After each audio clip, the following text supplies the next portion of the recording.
નમસ્કાર. દિવસભરના તાજા સમાચારોમાં તમારું સ્વાગત છે. તમારી સાથે હું છું પિનલગીરી ગોસ્વામી. સમાચારો વિસ્તારથી જાણીએ એ પહેલા મહત્વના સમાચારો ઉપર એક નજર. મિત્રો, આજની વિડીયોમાં વાત થશે વડોદરામાં ભાજપના ધારાસભ્ય અને કોર્પોરેટરને ઘેરીને હોબાળો કરવામાં આવ્યો હતો. ત્યારે આગળ વાત થશે તિરુમાલા મામલે કોઈને છોડાશે નહીં. 2 વર્ષથી નિષ્ક્રિય જીમેલ એકાઉન્ટ ગઈકાલથી બંધ થઈ ગયા છે. વકફ બોર્ડ જેપીસીને 1,20,00,000નો સૂચનો મળ્યા છે. ત્યારે વાત થશે સુરતમાં સીએમ ભૂપેન્દ્રભાઈ પટેલે આ યુવાનો સાથે કરી હતી ખાસ મુલાકાત. ત્યારે આગળ વાત થશે લગ્નના નામે 50થી વધુ મહિલાઓને છેતરવામાં આવી છે. આગળ વાત થશે યુક્રેનને હથિયાર આપવાની વાત ખોટી છે તેવું ભારતે જણાવ્યું છે. ત્યારે વાત થશે સીએમ ભૂપેન્દ્રભાઈ પટેલે અમરેલીમાં પ્રવાસ કર્યો હતો અને તરણેતરના મેળામાં અભદ્ર ભોજપુરી ડાન્સ સામે આવ્યો છે. ત્યારે આગળ વાત થશે તમારી દીકરીઓને ભણાવો, તેમને આગળ વધવાની તક પણ આપો. ત્યારે આગળ વાત થશે ધ્રુવી પટેલે જીત્યો છે મિસ ઇન્ડિયા વર્લ્ડ વાઇડ 2024નો ખિતાબ. હવે મિત્રો સમાચારો વિસ્તારથી. 31મી મિસ ઇન્ડિયા વર્લ્ડ વાઇડનો તાજ મૂળ ગુજરાતી ધ્રુવી પટેલના શિરે સજ્યો છે. આ એક મોટું બ્યુટી પેજન્ટ છે. ન્યૂ જર્સીના એડિસન શહેરમાં તેમની ફાઇનલ યોજાઈ હતી. તેનું આયોજન ન્યૂયોર્કની ઇન્ડિયા ફેસ્ટિવલ કમિટી દ્વારા કરવામાં આવ્યું હતું. ધ્રુવીએ ફાઇનલમાં ભવિષ્યમાં બોલિવૂડમાં અભિનેત્રી અને યુનિસેફની એમ્બેસેડર બનવાની ઈચ્છા વ્યક્ત કરી છે. તે અમેરિકામાં કોમ્પ્યુટર ઇન્ફોર્મેશન સિસ્ટમનો અભ્યાસ કરી રહી છે. મિત્રો, અન્ય મહત્વના સમાચારની વાત કરીએ તો તમારી દીકરીને ભણાવો, તેમને આગળ વધવાની તક આપો. દેશમાં વંદે ભારત ટ્રેનને લઈને ઘણા વિડીયો સામે આવ્યા છે, પરંતુ આ વખતે એક ખાસ વિડીયો વાયરલ થયો છે. તાજેતરમાં જ ભાજપમાં જોડાયેલા ચંપાઈ સોરેને એક્સ ઉપર વિડીયો શેર કર્યો છે, જેમાં વંદે ભારત એક્સપ્રેસ ચલાવનાર દેશની પ્રથમ મહિલા આદિવાસી સહાયક લોકો પાયલટ રીતિકા તિર્કી જોવા મળ્યા છે. વિડીયો શેર કરીને સોરેને લખ્યું છે કે તમારી દીકરીઓને ભણાવો, તેમને આગળ વધવાની તક આપો.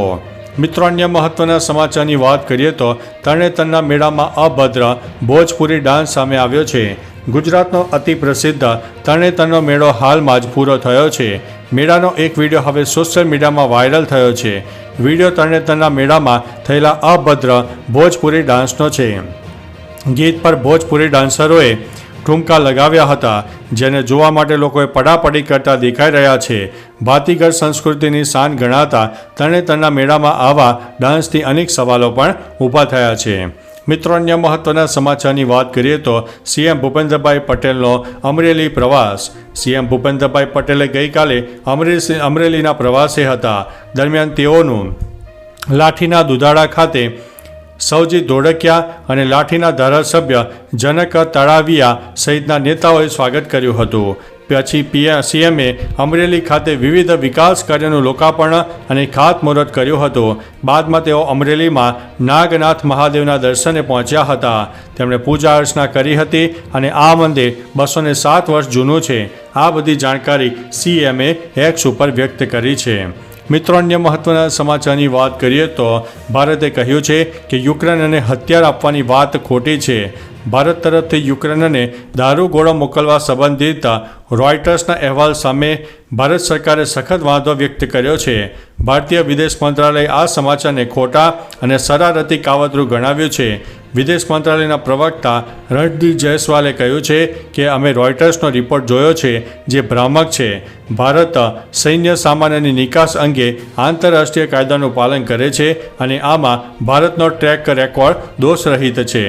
મિત્રો, અન્ય મહત્વના સમાચારની વાત કરીએ તો લગ્નના નામે 50થી વધુ મહિલાઓને છેતરવામાં આવી છે. લગ્નના નામે જજ સહિત 50થી વધુ મહિલાઓ સાથે છેતરપિંડી કરનારા યુપીના મુકીમ ખાનની દિલ્હી પોલીસે ધરપકડ કરી છે.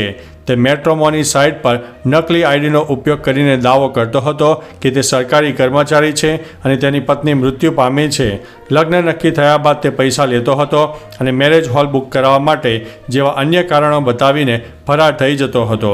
પૂછપરછમાં જણાવ્યું છે કે તેણે અપરિણિત અને વિધવા મુસ્લિમ મહિલાઓને નિશાન બનાવી હતી. મિત્રો, અન્ય મહત્વના સમાચારની વાત કરીએ તો સુરતમાં સીએમ ભૂપેન્દ્રભાઈ પટેલે આ યુવાનો સાથે કરી છે ખાસ મુલાકાત. સીએમ ભૂપેન્દ્રભાઈ પટેલ સુરતના પ્રવાસે હતા. અહીં તેઓએ સોશિયલ મીડિયા પર સારું પ્રદર્શન કરનારા સુરતના યુવાનોને મળ્યા હતા. તેમની સાથે વાતચીત કરી હતી. સીએમએ તેમની પાસેથી જનહિતના કાર્યો માટે ઉપયોગી સૂચન સુઝાવ પણ જાણ્યા હતા. સીએમની આ મુલાકાતમાં વિવિધ મુદ્દાઓના સવાલ જવાબ પણ થયા હતા. સીએમએ એક્સ પર આ યુવાનોને બિરદાવીને સફળ જીવનની શુભકામનાઓ પણ પાઠવી હતી. મિત્રો, અન્ય મહત્વના સમાચારની વાત કરીએ તો વકફ બોર્ડ જેપીસીને 1 કરોડ 20 લાખ સૂચનો મળ્યા છે. વકફ બોર્ડને લઈને બનેલી જેપીસીએ વકફ બોર્ડ એબેન્ડન્ટ બિલ 2024 પર ઈમેલ અને લેખિત પત્રો દ્વારા સામાન્ય લોકો પાસેથી સૂચનો માંગ્યા છે. મીડિયા રિપોર્ટ અનુસાર 18 સપ્ટેમ્બર સુધીમાં સમિતિને 91,78,419 ઈમેલ મળ્યા છે. 12,801 ઈમેલ એટેચમેન્ટ સાથે પ્રાપ્ત થયા છે. તો અત્યાર સુધીમાં સમિતિને લેખિત પત્રો દ્વારા લગભગ 30 લાખ સૂચનો પણ મળી ચૂક્યા છે. મિત્રો, અન્ય મહત્વના સમાચારની વાત કરીએ તો 2 વર્ષથી નિષ્ક્રિય જીમેલ એકાઉન્ટ ગઈકાલથી બંધ. ગૂગલ લાખો જીમેલ એકાઉન્ટ બંધ કરવા જઈ રહ્યું છે. જો તમે પણ લાંબા સમયથી તમારા જીમેલ એકાઉન્ટનો ઉપયોગ નથી કરતા તો તમારું એકાઉન્ટ બંધ થઈ શકે છે. તેનાથી બચવા માટે તમારા જીમેલ એકાઉન્ટમાં લોગિન કરો અને તેમાં કોઈ પણ એક્ટિવિટી કરો. ગૂગલ ફક્ત તે એકાઉન્ટ બંધ કરી રહ્યું છે જે 2 વર્ષથી વધુ સમયથી નિષ્ક્રિય છે. મિત્રો, અન્ય મહત્વના સમાચારની વાત કરીએ તો તિરુપતિ બાલાજી મંદિરની પ્રસાદીમાં મળેલા ભેળસેળના કારણે સમગ્ર દેશમાં હડકંપ મચી ગયો છે. ભેળસેળ મામલે રાજકારણ પણ ગરમાયું છે. પ્રસાદીમાં ભેળસેળના રિપોર્ટ મામલે ચંદ્રબાબુ નાયડુએ નિવેદન આપ્યું છે કે મને જે લેબ રિપોર્ટ મળ્યો છે તેનાથી સ્પષ્ટ થયું છે કે તિરુપતિ બાલાજીના પ્રસાદમાં ભેળસેળ છે. આ મામલે તપાસ થશે અને કોઈને પણ છોડવામાં આવશે નહીં. ખાસ કે ભેળસેળ મામલે હવે ભક્તોમાં પણ નારાજગી જોવા મળી રહી છે.